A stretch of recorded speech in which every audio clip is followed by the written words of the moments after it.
election নেখেলো আমি election খেলিম বিটিআৰৰ বাবে বিটিআৰৰ উন্নতিৰ বাবে বিটিআৰৰ বিকাশৰ বাবে আৰু বিটিআৰৰ কল্যাণৰ বাবে শ্ৰদ্ধাৰ ৰাইজ আপোনালোকে মনত পেলাওক নৰেন্দ্ৰ মোদী 2014 চনত ভাৰতৰ প্ৰধানমন্ত্ৰী হয় তাৰ আগতে কংগ্ৰেছৰ দিনত বিটিআৰৰ পৰিবেশ কি আছিল এটা দিনো পাৰ হৈ নগৈছিল যিটো দিনা কোকৰাঝাৰৰ ৰাইজে বন্দুকৰ শব্দ শুনা নাছিল এটা দিন নাছিল যি দিনা কোকৰাঝাৰৰ ৰাইজে বোমৰ ধামাকা শুনা নাছিল এটা দিন নাছিল যি দিনাখন কোকৰাঝাৰৰ ৰাইজে ভয়ত নিজৰ জীৱন পাৰ কৰিবলগীয়া হোৱা নাছিল আজি দীঘলীয়া সময়ত কংগ্ৰেছৰ শাসনকালত কিমান আমাৰ মাৰ বুকু খুদা হল কিমানজন মহিলা বিধৱা হল লাহে লাহে বিটিআৰত শান্তিৰ কাম চৰকাৰে আৰম্ভ কৰিলে 2020 চনত বিটিআৰ চুক্তি স্বাক্ষৰিত হল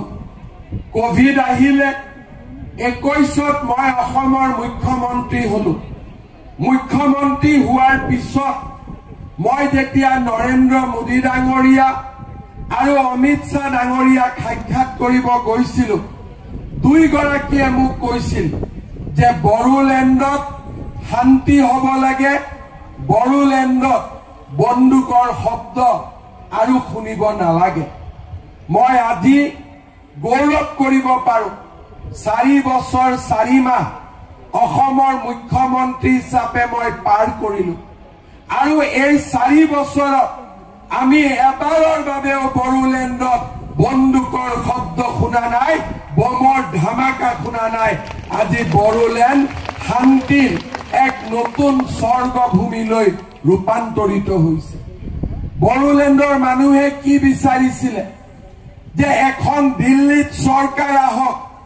দিছপুৰত চৰকাৰ আহক যিখন চৰকাৰে আমাৰ জীৱনৰ নিৰাপত্তা দিব পাৰে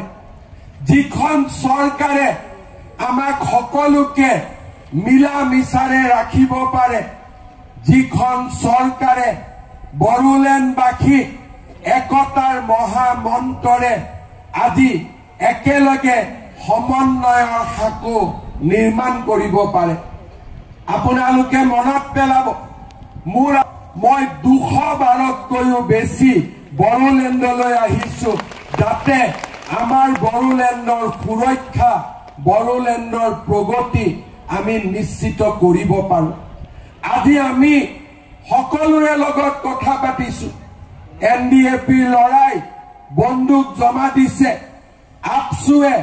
চৰকাৰৰ লগত সহযোগিতা কৰিছে প্ৰতিটো জনগোষ্ঠীৰ ৰাইজে আজি বড়োলেণ্ডত শান্তি প্ৰতিষ্ঠাৰ কাৰণে কাম কৰিছে যোৱা 4.5 বছৰত বড়োলেণ্ডলৈ আমি শান্তিৰ পৰিৱেশ উভতাই আনিম